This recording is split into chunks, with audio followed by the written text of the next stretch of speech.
जय हिंद दोस्तों। डिक्टेशन शुरू हो गई 5 सेकंड बाद।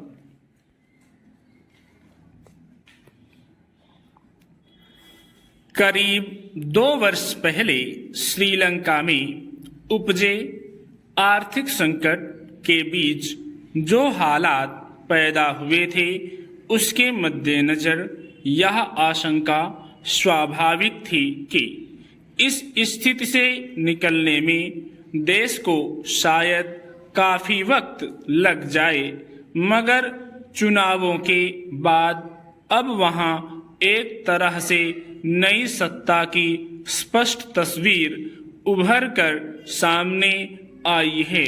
श्रीलंका में हुए चुनाव के बाद आखिरकार वामपंथी नेता अनुरा कुमारा दिसानायके को 42.31% मत मिले और उनके प्रतिद्वंद्वी रहे सजीत प्रेमदासा को 32.76% वोट मिले, मगर दूसरे दौर की गिनती के बाद दिसानायके को वहां के 9वें राष्ट्रपति के रूप में चुन लिया गया।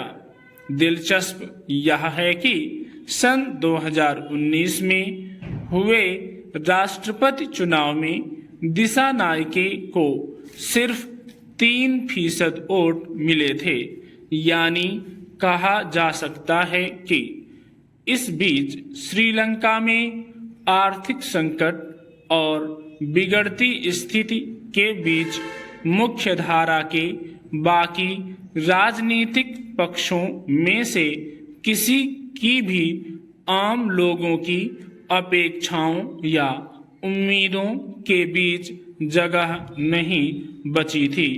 इस बीच देश से भ्रष्टाचार खत्म करने, मजदूरों की आवाज उठाने और अच्छा प्रशासन देने के दिसानायके के वादे ने एक तरह से अंधेरे में घिरी आम जनता को उम्मीद की रोशनी दी।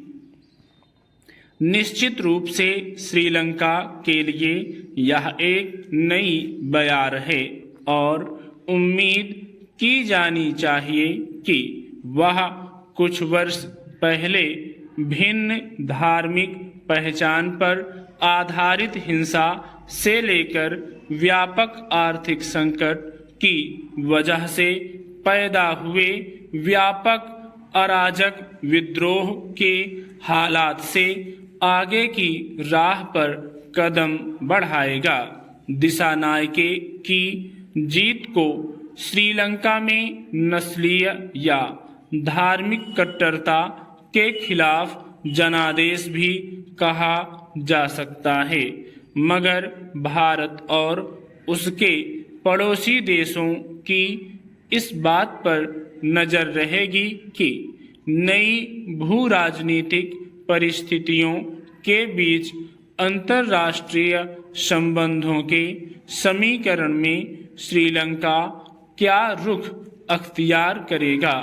पहले ही इस बात की आशंका जताई जाती रही है कि चीन के कर्ज के जाल में उलझने का असर श्रीलंका के अपने पड़ोसी देशों के साथ संबंधों और नीतियों पर पड़ता रहा है। अब वहां वामपंथी विचारधारा के एक नेता के राष्ट्रपति बनने के बाद यह देखने की बात होगी कि श्रीलंका चीन के प्रभाव से किस हद तक मुक्त रह पाता है। संक्षिप्त रास्ते की संस्कृति के मसीहा अपने सार्थक हो जाने के प्रमाण जुटा रहे हैं। सोने की चिड़ियां चहचहाने तो लगी, लेकिन उनके पिंजरे बहुमंजिली इमारतों के गलियारों में लग गए। अब दिक्कत ना लोगों को समझ आती है और ना उसे लोग बता पाते हैं, तो चोर गलियों के मसीहा उपहास ही उड़ाएंगे और कहेंगे कि कहते हैं लोग भूख और गरीबी से तंग आकर आत्महत्या कर रहे हैं। स्टॉप।